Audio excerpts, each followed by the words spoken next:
First portion में हमने discuss किया था कि वाटर बोर्न इन्फेक्शियस डिजीज़ हमारे पास कैसे कॉज होती हैं।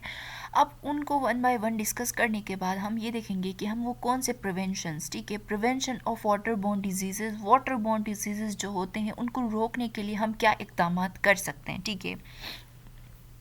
उनको क्या करेंगे, पॉइंट्स में डिस्कस करेंगे। Water borne diseases can be prevent by taking the following measures, ठीक है।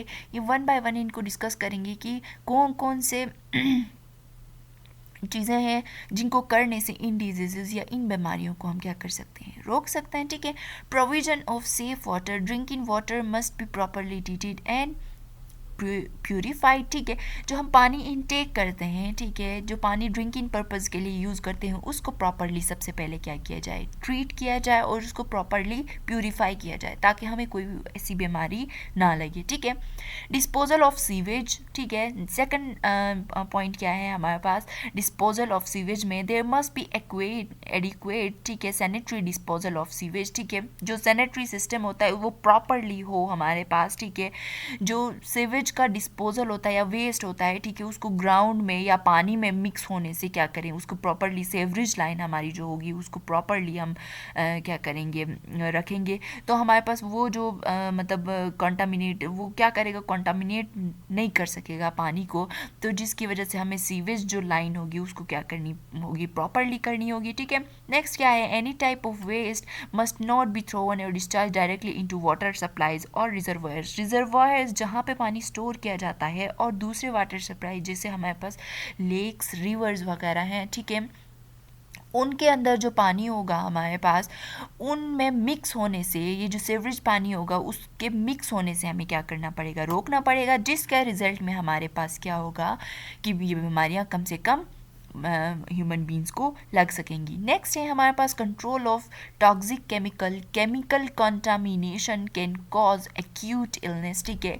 जो टॉक्सिक केमिकल होंगे जब वो कंटामिनेट करेंगे, गंदा करेंगे पानी को, तो वो सवियर इलनेस कॉज करते हैं, ठीक है। बट ऑफन टॉक्सिक कॉन्टामिनेंट्स, ठीक है, are slow poisons are and carcinogens, ठीक है। ये क्या हो सकते हैं हमारे पास, बहुत ज़्यादा मतलब स्लो पॉइजन की तरह ये एक्ट कर सकते हैं और कार्सिनोजिन हो सकते हैं, जो ह्यूमन बींग्स के लिए क्या होते हैं, हार्मफुल होते हैं। There must be a strict control over the use of pesticide, ठीक है। तो हम क्या कर सकते हैं, there must be a strict control over the use of pesticides and other chemicals. बहुत सारे पेस्टिसाइड्स हम क्या करते हैं, यूज़ करते हैं पेस्ट वगैरह को कंट्रोल करने के लिए क्रॉप्स में, और दूसरे केमिकल्स वगैरह होते हैं उनकी यूजेज जब हम ज़्यादा करते हैं तो उनको क्या कर सकते हैं, कम से कम पेस्टिसाइड्स का यूज़ करें, कम से कम टॉक्सिक केमिकल्स का यूज़ करें। तो इनके रिज़ल्ट में क्या हो सकता है, हमारे पास उन बीमारियों को लगने से हम रोक सकते हैं। तो 3 पॉइंट्स को हमने डिस्कस किया, इसकी एक समरी बताऊंगी मैं। सबसे पहले जो पॉइंट था उसमें ये था कि हमारे पास जो ड्रिंकिंग वाटर होगा उसको प्रॉपरली ट्रीट करेंगे और प्योरीफाई करेंगे तो हमें ये बीमारियां बहुत कम से कम लग सकती हैं। नेक्स्ट क्या है हमारे पास कि जो हमारे पास सेवेज का डिस्पोजल होता है या जो डिस्चार्ज होता है, ठीक है, गंदा मटेरियल होता है, उसको पानी में मिक्स होने से क्या कर सकते हैं, हम रोक सकते हैं, या जो रिजर्वायर जहाँ पे पानी स्टोर करते हैं उनमें मिक्स होने से रोकेंगे तो ये बीमारियां कम से कम कॉज होंगी। लास्ट जो पॉइंट है हमारे पास इसमें है कि जो केमिकल्स होते हैं, टॉक्सिक केमिकल्स, वो क्या करते हैं, बहुत ज़्यादा पानी में मिक्स हो जाएं, ठीक है, पानी में मिक्स हो जाएं तो ये क्या करते हैं, स्लो पॉइजन की तरह एक्ट भी करते हैं और कार्सिनोजिन जो कि ह्यूमन बींग्स के लिए हार्मफुल होते हैं। तो इनको बहुत ज़्यादा कंट्रोल करना चाहिए, स्ट्रिक्ट कंट्रोलिंग पे होना चाहिए। किस चीज़ के ऊपर, पेस्टिसाइड्स का कम से कम यूज़ करें, और दूसरे जो केमिकल हैं जो हार्मफुल होते हैं, वाटर को कॉन्टामिनेट करते हैं, जिनके रिजल्ट में बीमारियां होती हैं, उनका कम से कम क्या करें, यूज़ करें, ठीक है। तो नेक्स्ट है हमारे पास, नेक्स्ट जो हमारे पास है इसको हमने प्रीवियस लेक्चर में डिस्कस किया था कि chemistry of swimming pool cleanness होती क्या है। अब देखें, इसमें swimming pools are clean by chlorination process. मैंने आप लोगों को पहले भी बताया था कि क्लोरीन को हम यूज़ करते हैं वाटर को प्यूरिफाई करने, जर्म्स वगैरह को किल करने के लिए। तो स्विमिंग पूल्स को भी क्या किया जाता है, स्विमिंग पूल्स के अंदर भी क्लोरीन को ऐड किया जाता है।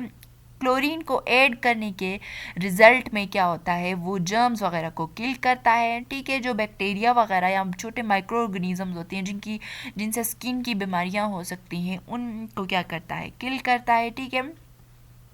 Chlorine itself does not kill, rather it dissociate in water to form, कल भी बताया था मैंने आप लोगों को, क्लोरीन को जब हम वाटर में ऐड करते हैं तो एक वीक एसिड बनाता है जिसको हम हाइपोक्लोरस एसिड कहते हैं या हाइड्रोक्लोरिक एसिड कहते हैं। अब हमारे पास क्या है कि जब क्लोरीन, देखें रिएक्शन हमें दिखाया है कि क्लोरीन वाटर के साथ रिएक्ट करेगा तो क्या बनाएगा, हमारे पास हाइपोक्लोरस एसिड बनाएगा, साथ में H आयन और क्लोराइड आयन जो कि हाइड्रोक्लोरिक एसिड बनाएगा। हाइपोक्लोरस एसिड फर्दर हमारे पास जब डिसोसिएट होता है तो हमें H आयन देता है और OCl देता है। OCl को हम हाइपोक्लोराइड कहते हैं और H हमारे पास क्या है, प्रोटॉन है। Both the product hypochlorous acid and hypochloride kill bacteria and micro organism. तो ये हमारे पास पूरी केमिस्ट्री है किस चीज़ की, जब हम क्लोरीन को क्या करते हैं वाटर के अंदर या स्विमिंग पूल के अंदर ऐड करते हैं तो वो कैसे बैक्टीरिया वगैरह को किल करता है। आई होप स्टूडेंट्स कि आपका आज का लेक्चर आप लोगों को समझ में आया होगा। आप अपना फीडबैक दे दीजिएगा मुझे और इस लेक्चर को अच्छे से प्रॉपरली सुनिएगा और आप लोगों ने इसको नोटबुक में भी स्लो वाइज क्या करना है, नोट करना।